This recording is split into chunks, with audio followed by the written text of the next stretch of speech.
Nini namoni bino kokani kaka nzela sans que boya koluka ngai bouti koloba eloko moko ya malamu na sepeli parce que boyebi que représentant ya chef de l'état na Mwanda ezali ngai. Alors soki likambo ezali bokoya koluka représentant na bino oyo président Fati Beton Félix Antoine Tshisekedi a placé awa na Mwanda. Soki il s'agit de trouver ba solution, to trouver ba solution. Mais bino bosali yango te bala moko kopelisi moto bokangi nzela sans que na yeba omoni ke kote wana bobungi mwa muke nous avons le président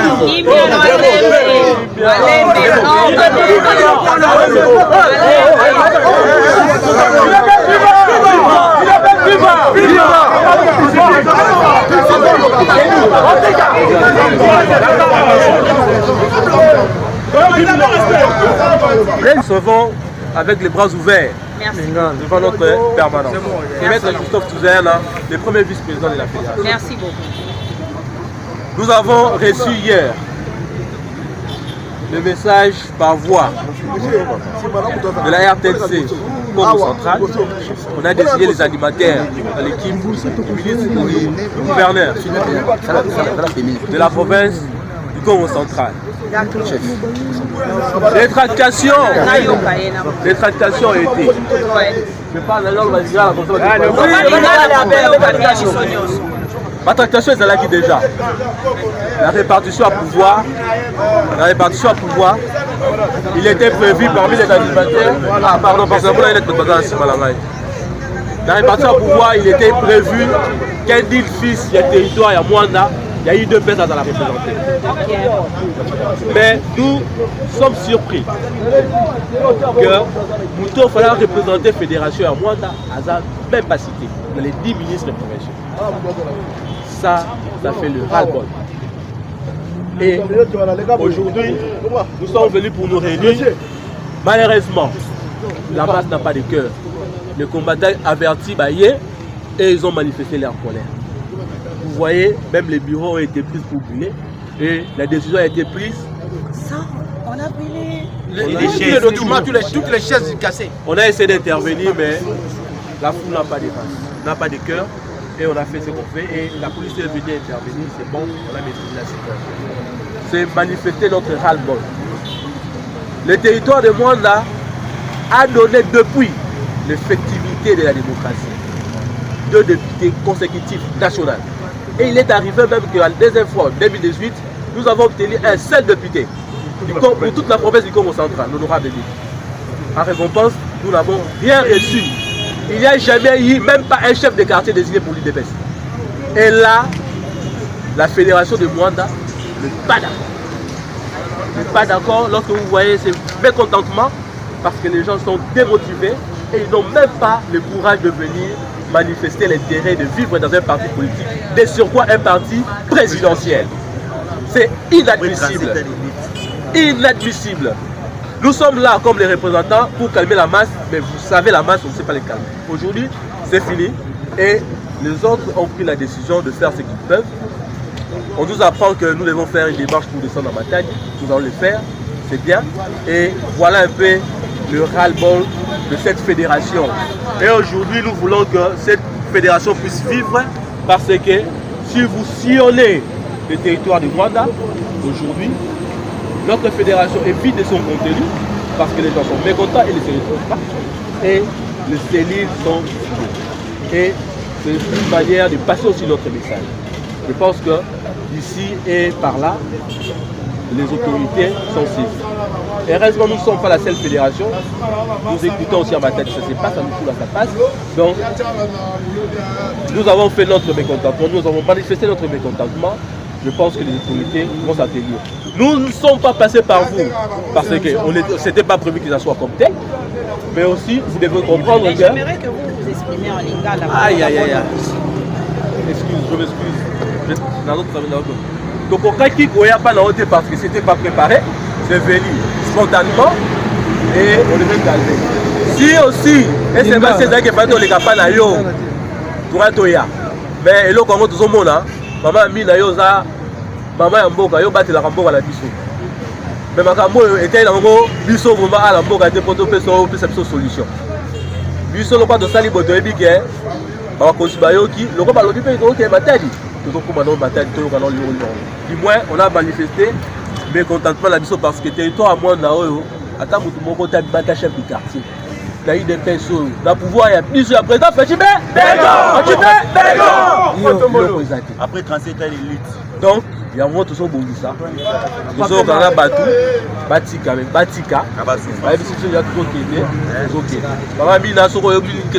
je pense que toutes les fois, tout ça, la manifestation, la vision, mais oh, il y a un lobby au Camouepo, et lesquels il y a au moins les manifestation. Donc, ils ont des moyens. Moi, comme les aides pour les équipes préparées, et dans la carte, pour calmer, pour maîtriser la situation. S'il y aura une autre manifestation, pour qu'on ne pas. Mais, biso, tout ce qui est là-bas, on va faire cette chose. Pandeko, est-ce que tu connais Koyokana? Au moni, revendication, ils ont droit à bino ya mais il faut qu'il y ait des nini bokoki ko revendiquer. Au droit na bino et balukate comme à tort fait les sous. Vous comprendre? Oh, ils ont trouble à l'ordre public. Ils ont interdit. Ils ont malamouté. Malassima, il faut qu'il y ait des nini bokoki ko revendiquer. Pour garder raison na yo. Toyokani hein bandeko. To sala makambu na kimia nyonso.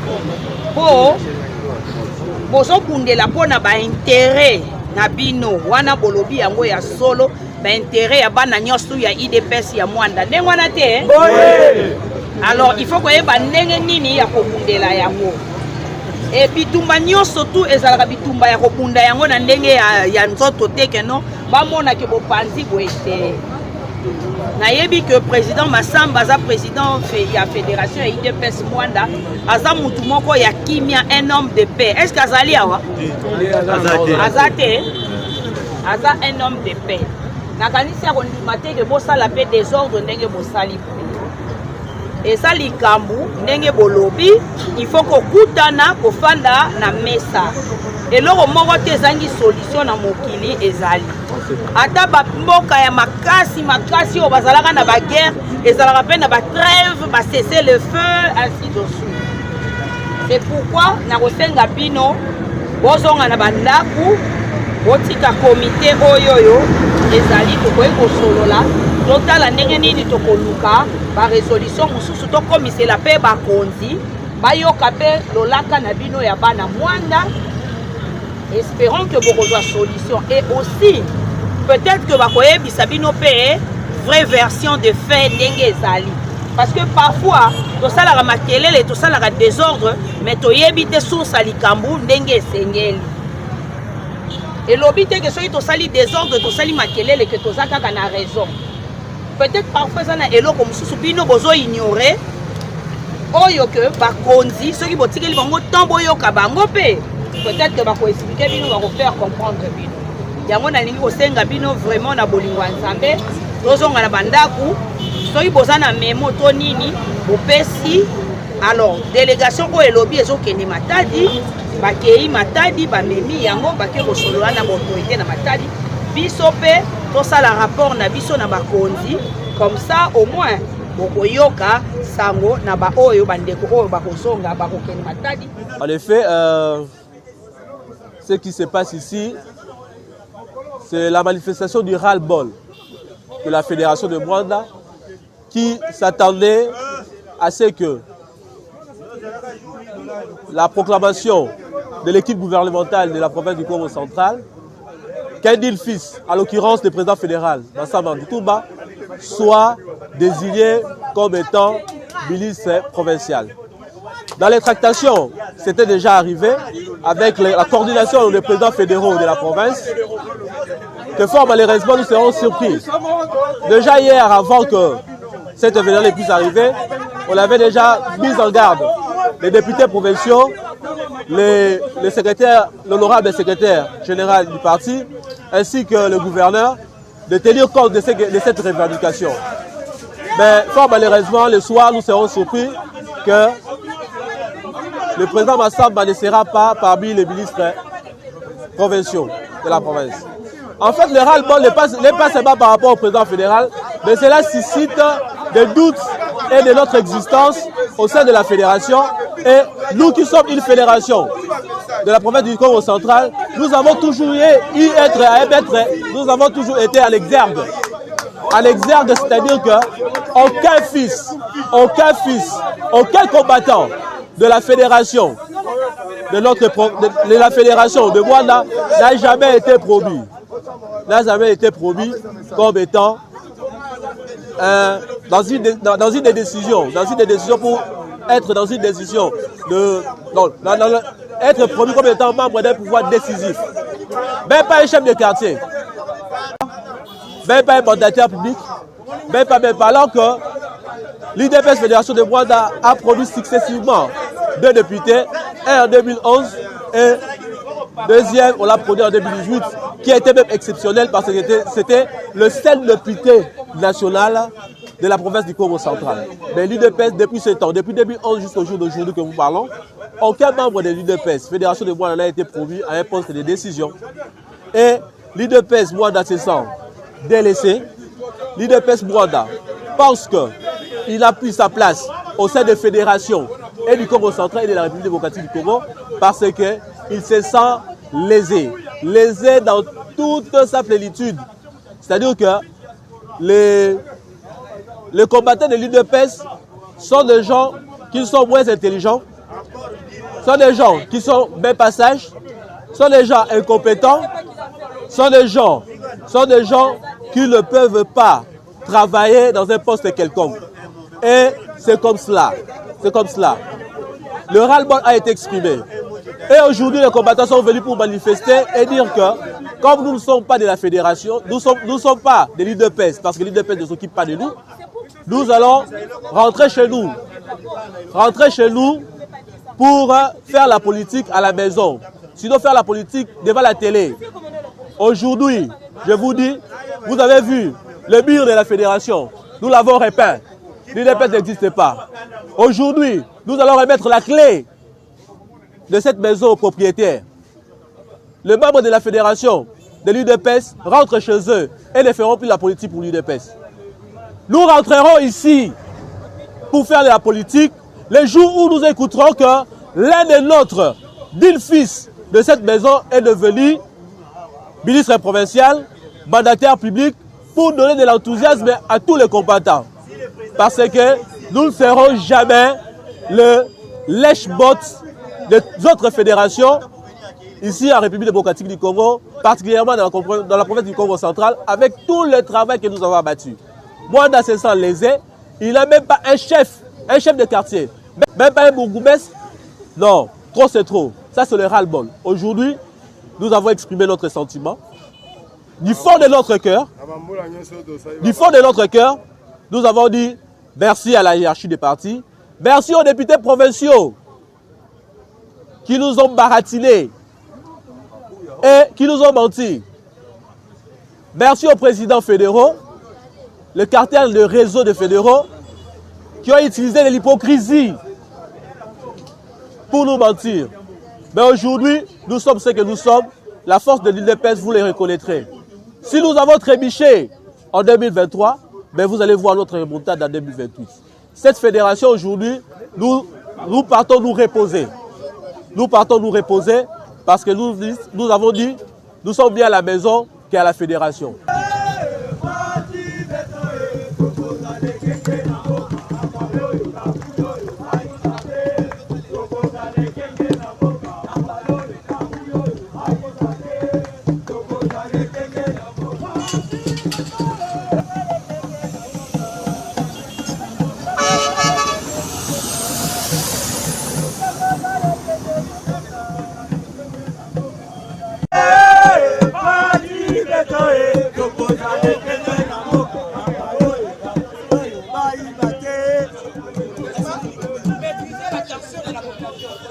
Baboyi kopesa IDPS ya mwanda place na ezala na députation na provincial balingi kopesa IDPS te abundi makasi awa balongoli kombo ya président na biso Masamba na CG Kabuya moni IDPS ekomi ya tata na ye na mama na ye abosani ke biso nde tosala yango totumbi na badokima biloko nyonso tu mpona koréclame ezalaki prévu président fédéral na biso Théophile Lutumba Masamba abima ministre intérieur provincial mais tomoni bainjuste oyo esalami mpona secrétaire général na biso Kisa Kabuya na place ya président fédéral Théophile Lutumba Masamba batie mutu mosusu ya tiela epuis mutu yango aza na ye kutu mutu ya IDPS te dans mutu wana azali diaspora. Or biso tozoloba bien territoire stratégique à chef de l'État territoire ya Mwanda ezalaki prévu fallait yebima ministre intérieur provincial parce que biso nde toza bote wa combattant IDPS toza ba chômeur ça fait 2018 toza pouvoir ça fait 6 ans ngo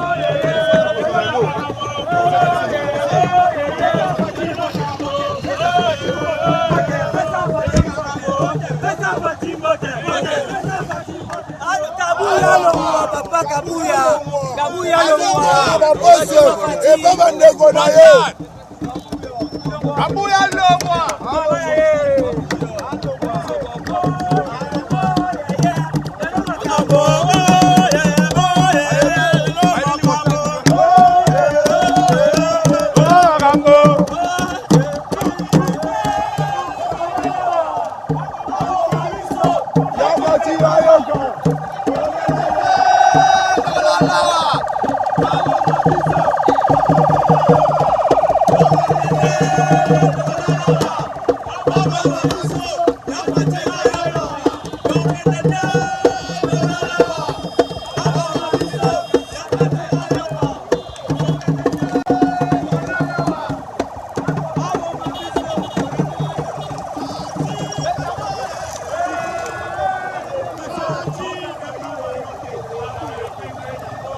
Donc c'est trop, ça quand il y a Mwanda, à même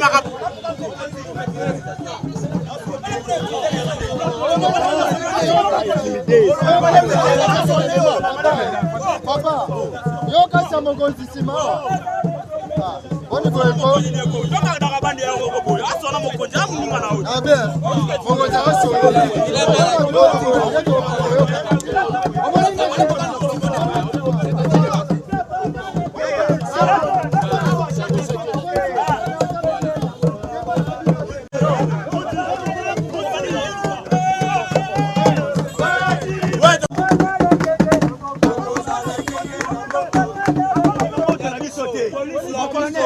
Police ya biso to respecte bango.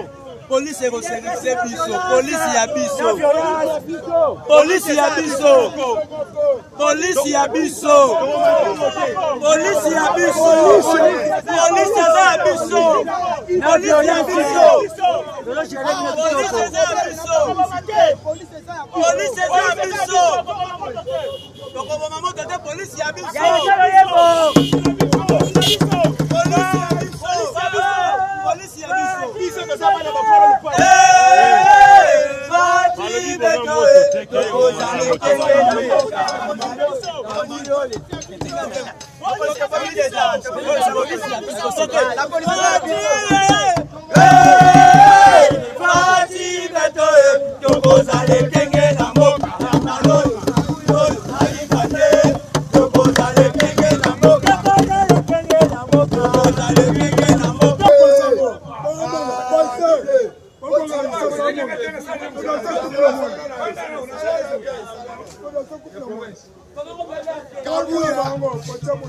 Kabuya abomi parti na Mwanda alobi na Mwanda abina Congo tozana 144 territoire 145 moyeza nango ezalaka te abomi parti na mboka oyo soko lingo yeba bien na Congo central mobima le seul parti oyo ezabimisa ba député na tango opposition c'est IDPS Mwanda lelo tokomi na président oyo ya mboka oyo ya IDPS idps mwanda Kabuya Bomiango azolongola ba député na ye azolongola ba ministre na ye azolongola ba mandataire na ye na soki wana botala koto Kabuya alobi parti na mwanda ezalaka te yango tobomi na biso pa idps ezala mwanda Kabuya alongola mwanda ezalaka na 145 territoire ya Congo te alongoli mwanda na 145 c'est Congo ezalaka na IDPS Congo IDPS ebike Congo ezala 144 territoire biso na mwanda to vote Fati na 83%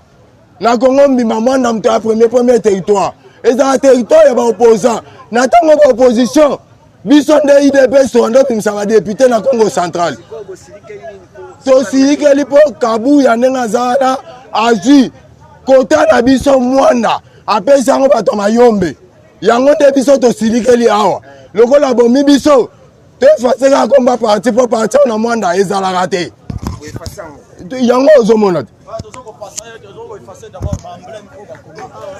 yango bozomona tozofasango Kabuya amona biloko na ye na mwanda awa ataye na mwanda akomonaka drapeau te akomonaka ni drapeau etai moko na mwanda ekozala susu te kino bakozala décision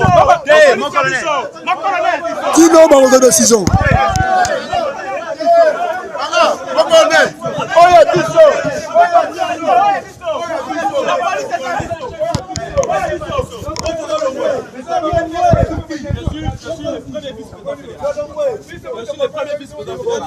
Je suis celui qui représente tous ceux qui sont ici devant. Oh, je dis non. Maître!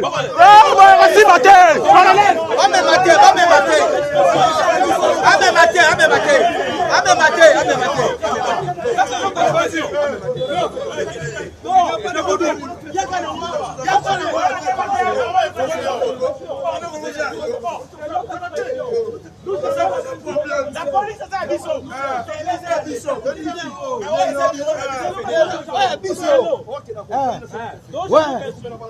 Merci.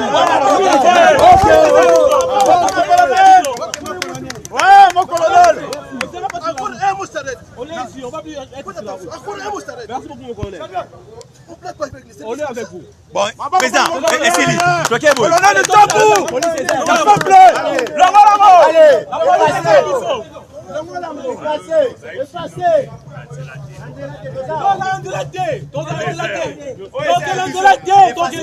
On est ici. La police est ici, donc écoutez, c'est fini déjà. C'est quoi ça? C'est ça. La police a l'occasion de biso. awa kuluna zate La police a l'occasion de biso.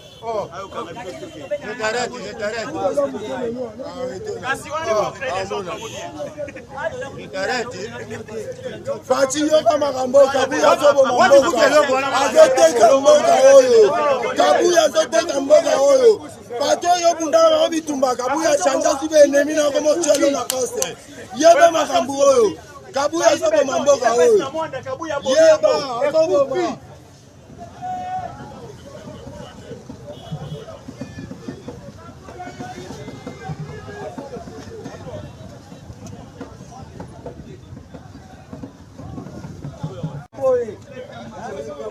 la famille pour la campagne IDPS oyo.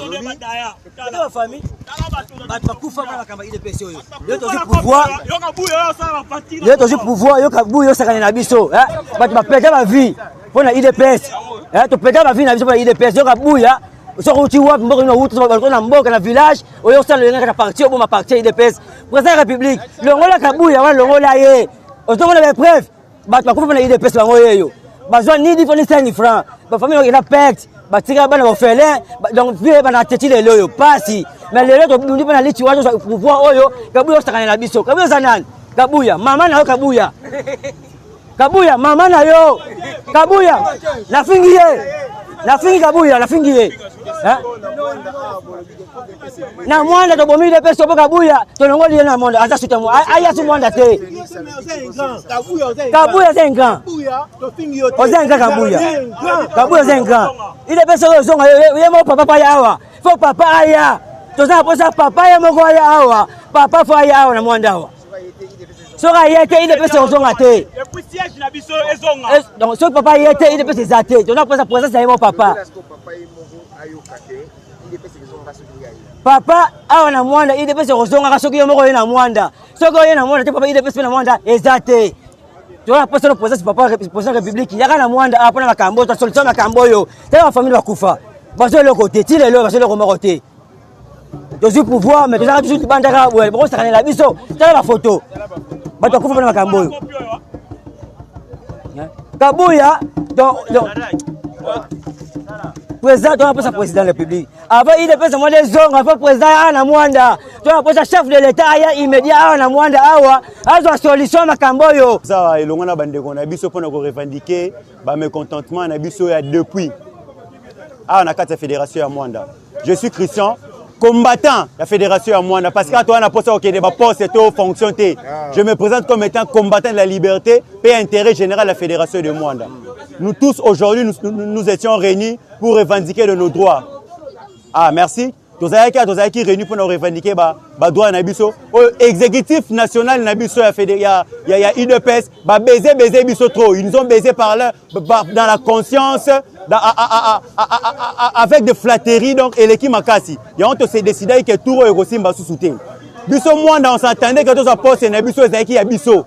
Mais malheureusement baiser biso ka ba message ko baiser biso. En 2011, on a été la fédération qui a donné un député national. En 2018 pareillement.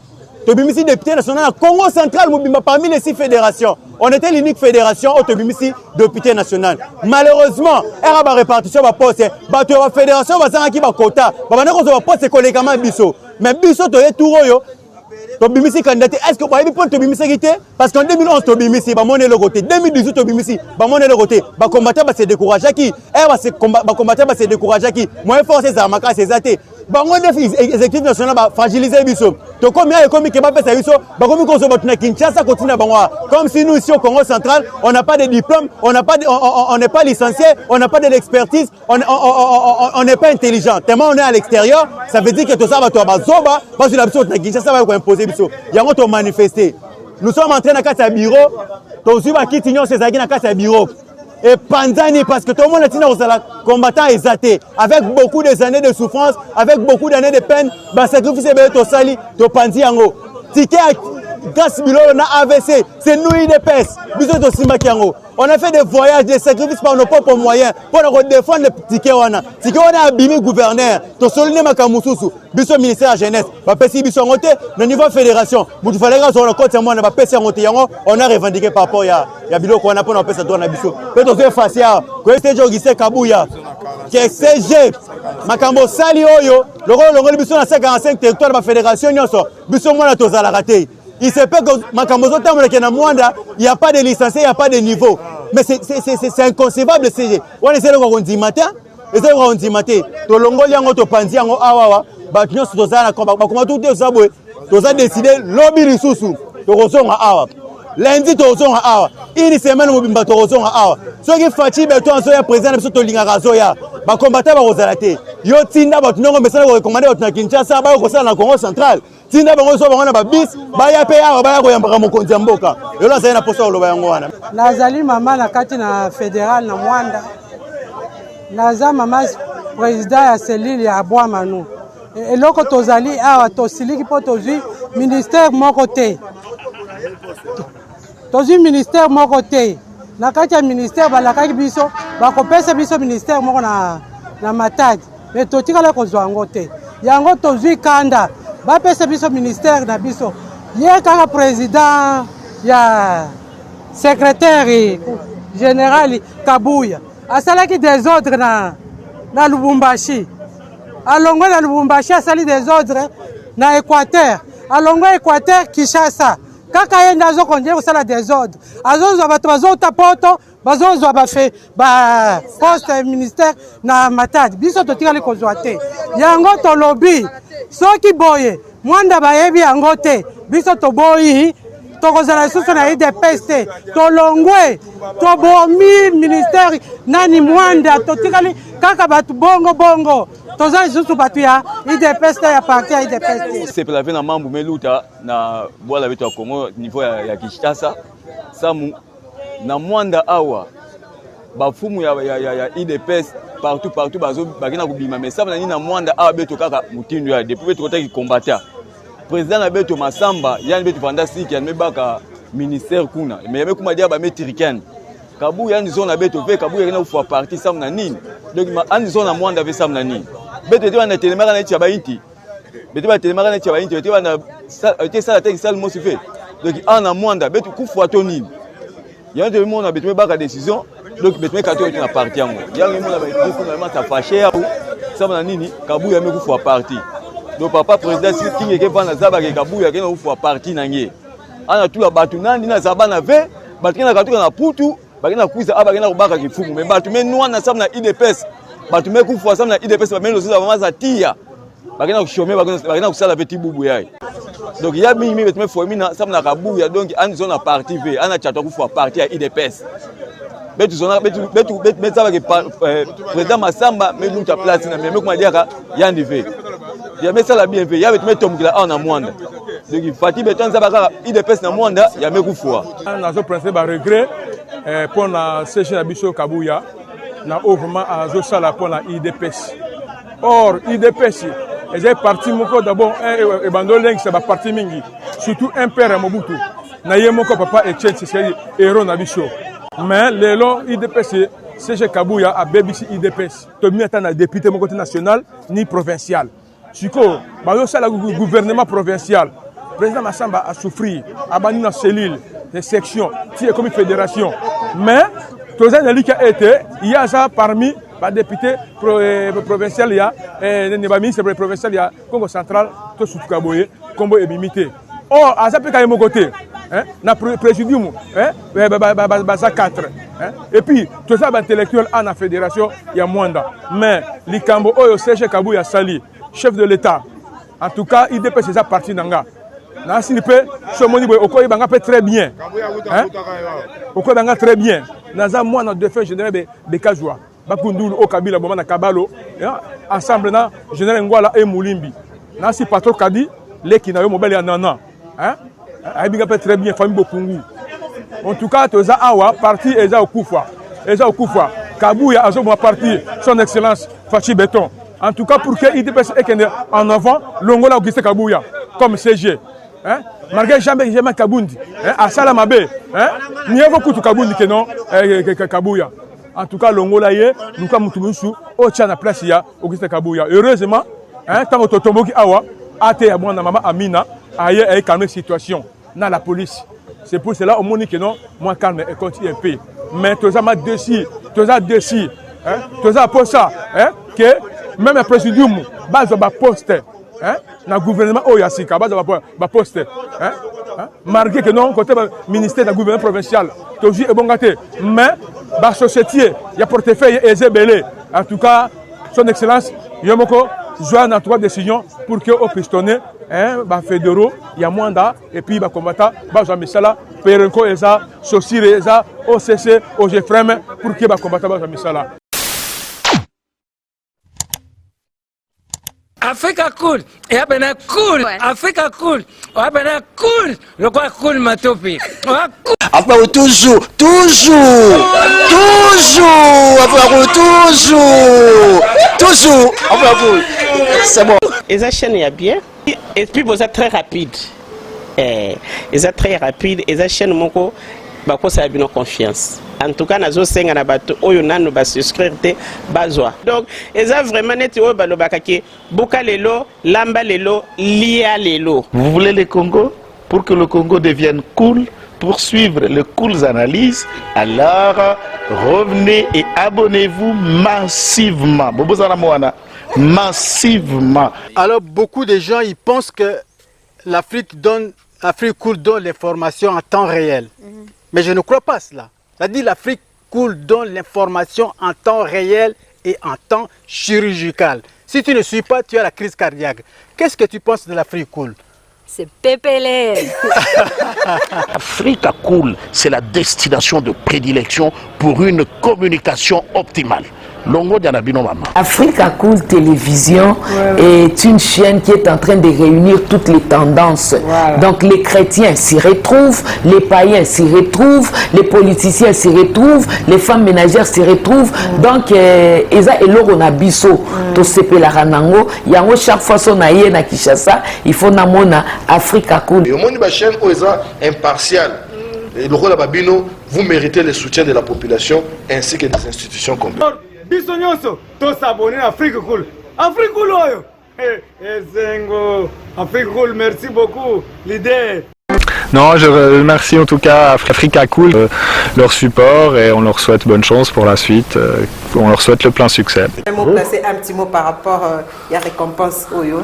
Ah, je félicite très sincèrement Africa Cool. Voilà. Je n'avais pas opéré le mauvais choix. Voilà. J'avais recommandé, je me rappelle que je disais que c'était une destination de prédilection pour une communication optimale d'excellence. Nazanga Mogotala, YouTube Yemoko, à reconnaître que Naponaki Mabete. Au moins, il y a un choix to salaka, une réflexion to salaka. Tu as abonné à Africa Cool. Comme ça, tu partages. Bravo Africa Cool. Merci beaucoup. Bravo Bino. Tu s'abonner parce que trophée Ezali à Bino, Ezali partagé. Voilà. Moi, je me sens aussi copropriétaire. Il y a un prix Oyo. Voilà. Bravo Africa Cool. Merci beaucoup.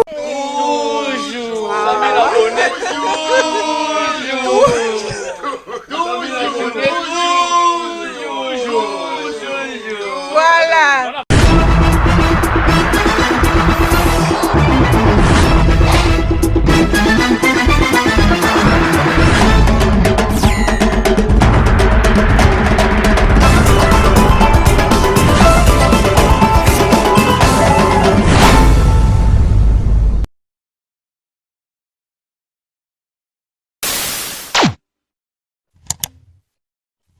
Africa Cool, et après cool, Africa Cool, après cool, le quoi cool matopi. Après toujours,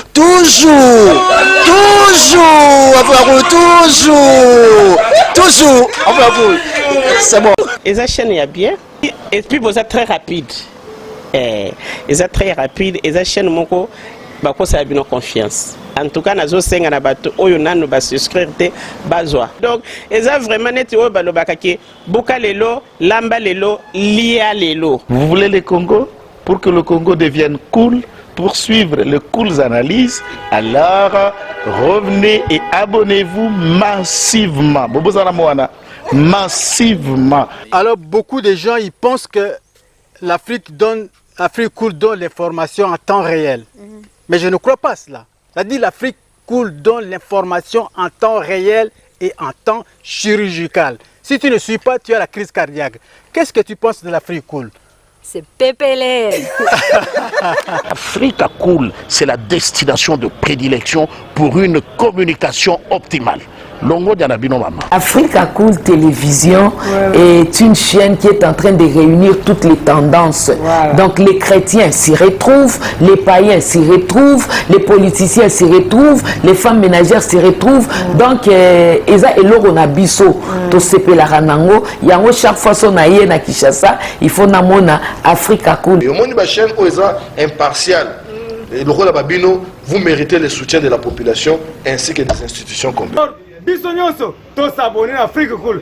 Africa Cool, oyo. Zengo, Africa Cool, merci beaucoup, l'idée. Non, je remercie en tout cas Africa Cool, leur support et on leur souhaite bonne chance pour la suite. On leur souhaite le plein succès. Placer un petit mot par rapport à la récompense Oyo. Ah, je félicite très sincèrement Africa Cool. Voilà. Je n'avais pas opéré le mauvais choix. Voilà. J'avais recommandé, je me rappelle que je disais que c'était une destination de prédilection pour une communication optimale d'excellence. Nazanga Mogotala, YouTube Yemoko, à reconnaître que Naponaki Mabete. Au moins, il y a un choix to salaka, une réflexion to salaka. Tu as abonné à Africa Cool. Comme ça, tu partages. Bravo Africa Cool. Merci beaucoup. Bravo Bino. mutubo s'abonner parce que trophée ezali yabino, ezali partagé. Moi je me sens aussi copropriétaire, il y a prix Oyo. Bravo Africa Cool. Merci beaucoup.